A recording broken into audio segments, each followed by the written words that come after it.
Welcome to the making of Exploring the Molecular Basis of Diabetes in Minecraft, Part 1. In this video, I talk about the concept and the plan behind the build that was created.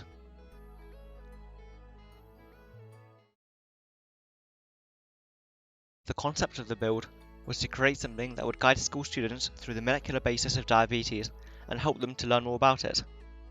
The basic idea for the build had already been in place. A player would start by exploring a large-scale section of the human body, allowing them to perhaps take a look at the pancreas and a few other organs. However, it was clear that there is much to do with diabetes that goes beyond the scale of the pancreas as a whole. It was important to also be able to convey how the pancreas works on a cellular and even molecular level. But how? As a starting point, a relatively small experimental human body with organs was constructed. Just over 100 blocks in length, it included a heart, lungs, pancreas, stomach, liver, small intestine, large intestine, kidneys, and a couple more organs. As this seemed promising, it was time for me to think about how I could deliver it to the cellular and molecular levels. There were a few different ideas floating around when it came to how the cellular levels and molecular levels would be implemented into the build. This would impact the overall form the build would take. One idea was to make the build very large, perhaps even using the 256 height limit of Minecraft. Doing so would have allowed for one massive build containing everything from organs right down to some example molecules, all in one.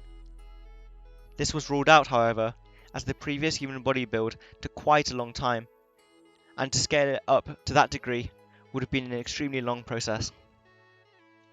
Not only that, but despite its 256 block height, the build would still not be to scale. Even if the build was 2000 blocks long and 256 blocks high, a glucose molecule would still be much too big to be to scale, even if it was only 1 block in size. Another idea was to have the build consist of multiple rooms. When a player completes a room, the next room would be at a smaller scale than the last one. For example, the first room could be a room showing the inside of the pancreas.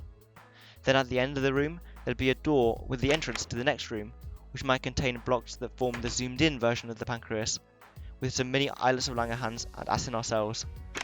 The room after could be an even more zoomed-in version of the build, with insulin or glucose molecules. In other words, although the room sizes would stay roughly the same, the scale would change for each room. Although this idea seems more practical than having one gigantic build, the problem was that it would not look great from the outside. It would just consist of numerous boxes. Any decoration around the boxes would be heavily hindered by the boxes' shapes, and it would end up being purely aesthetic. Not only that, but these decorations would barely be looked at anyway, as most of the player's time would be spent indoors within the boxes. The final idea was to have multiple builds, similar to the idea with the rooms, but instead of having the builds contained in rooms next to each other, each individual build would be thousands of blocks away from the others. The player would be able to travel between the builds via teleportation portals at the end of each build. With this design, each build could be to a suitable scale and look good from both the outside and the inside, without worrying about trying to make the build too large or sacrificing its aesthetics for the sake of trying to contain it within a box. Lastly, having the different sections of the build spread far apart would stop the build being so crowded, making it less overwhelming for the player. Having each section of the build split into bite-sized chunks would make it easier for a player to learn from it. There was now a plan in place. Each build would be of a suitable size and be explorable both from the outside and from within the build. Each build would contain a block that the player must find, which will teleport them to the next build several thousand blocks away. Each time the player teleports, the scale of the build would become smaller and smaller until the molecular level is reached. Feel free to join me for part 2, where I talk about how each stage of the build was constructed.